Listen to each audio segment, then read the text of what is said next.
ಕೆರೆಯಲ್ಲಿ ನೀರಿಲ್ಲದ ಸಂದರ್ಭದಲ್ಲಿ ಬಡ ರೈತರು ಮೆಕ್ಕೆಜೋಳ, ಟೊಮೆಟೊ ಸೇರಿದಂತೆ ಇತರ ಬೆಳೆಗಳನ್ನು ಬೆಳೆದುಕೊಂಡು ಜೀವನ ನಡೆಸುತ್ತಿದ್ದರು. ಆದರೆ ಇದೀಗ ಅಂತಹ ಬೆಳೆಗಳನ್ನು ಸಣ್ಣ ನೀರಾವರಿ ಇಲಾಖೆ ಅಧಿಕಾರಿಗಳು ಟ್ರ್ಯಾಕ್ಟರ್ ಮೂಲಕ ತೆರವು ಮಾಡಿದ್ದು, ಬೆಳೆ ಕಳೆದುಕೊಂಡಂತಹ ರೈತ ಮಹಿಳೆಯರು ಬೆಳೆಗಳ ಮೇಲೆ ಬಿದ್ದು ಹೊರಲಾಡಿದ್ದಾರಲ್ಲದೆ ಕಣ್ಣೀರು ಹಾಕಿದ್ದಾರೆ. ದಾವಣಗೆರೆ ತಾಲೂಕಿನ ನರಸೀಪುರ ಗ್ರಾಮದಲ್ಲಿ ಇಂತಹದೊಂದು ಮನಕಲುಕುವ ಘಟನೆ ನಡೆದಿದೆ. ಕಳೆದ 5-6 ದಶಕಗಳಿಂದ ಹೊನ್ನೂರು ಕೆರೆಯಲ್ಲಿ 20ಕ್ಕೂ ಹೆಚ್ಚು ರೈತರು ಕೆರೆಗಳಲ್ಲಿ ನೀರು ಕಡಿಮೆ ಆಗುತ್ತಿದ್ದಂತೆ ಮೆಕ್ಕೆಜೋಳ ಸೇರಿದಂತೆ ಇತರ ಬೆಳೆಗಳನ್ನು ಬೆಳೆದು ಜೀವನ ನಡೆಸುತ್ತಿದ್ದರು. ಈ ಬಾರಿಯೂ ಕೂಡ ರೈತರು ಕೆರೆಯಲ್ಲಿ ಮೆಕ್ಕೆಜೋಳ ಸೇರಿದಂತೆ ವಿವಿಧ ಬೆಳೆಗಳನ್ನು ಬೆಳೆದಿದ್ದಾರೆ.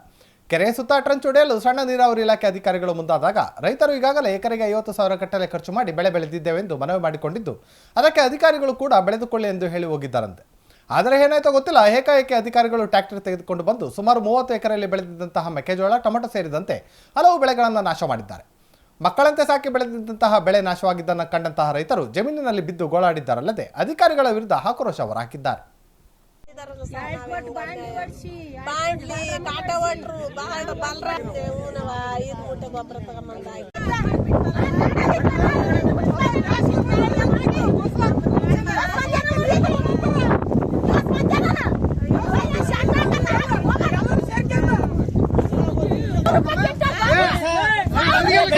ಬೆಳೆ ತಕೊಳ್ಳಿ ಅಂತೇಳಿ ನಮಗೆ 3 ತಿಂಗಳು 4 ತಿಂಗಳು ಅಲ್ಲ ಒಂದತ್ರ ಒಂದು ಬೆಳೆ ಮೇಲೆ ಹೊಡೆಯಕ್ಕೆ ಹೆಂಗೈತಿ ನೋಡಿ ಸರ್, ಎಷ್ಟೆಲ್ಲ ಹಾಳು ಮಾಡಿದಾರೆ ನಮ್ಮನ್ನ. ನೋಡಿ ಸರ್, ಅಲ್ಲೇ ಬಂದಿ ಮೇಲೆ ಸೌಕರ್ಯ ತಗೊಂಡ್ರು ಅಂತೇಳಿ ಅವರು ಬಡವರು ಹಾಕಿದ್ದಾರೆ.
ಅಯ್ಯೋ ಶಿವನೇ,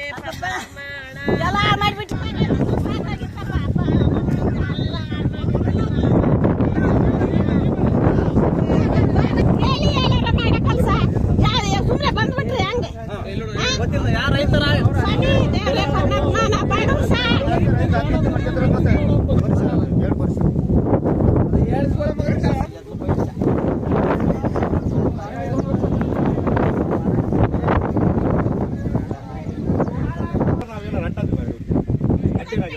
ಬೆಳೆ ಬಂದ್ಮೇಲೆ ಬೆಳೆ ಮುರಿಯೋ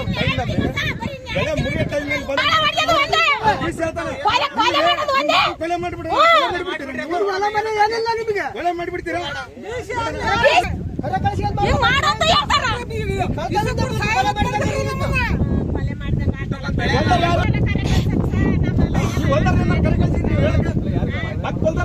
ನೋಟಿಸ್ ಕೊಟ್ಟರೆ ಯಾರು ಮನೆಗೆ ಅವ್ರ ಪೋಸ್ಟ್ ಮ್ಯಾನ್ ಕರ್ಸ್ರಿ, ಗೊತ್ತಾಗತ್ತೆ. ನೋಟಿಸ್ ಕೊಟ್ಟಲ್ಲ, ನಮಗಂತೂ ಕೊಟ್ಟಿಲ್ಲ. ನೋಟಿಸ್ ಕೊಟ್ಟಿಲ್ಲ.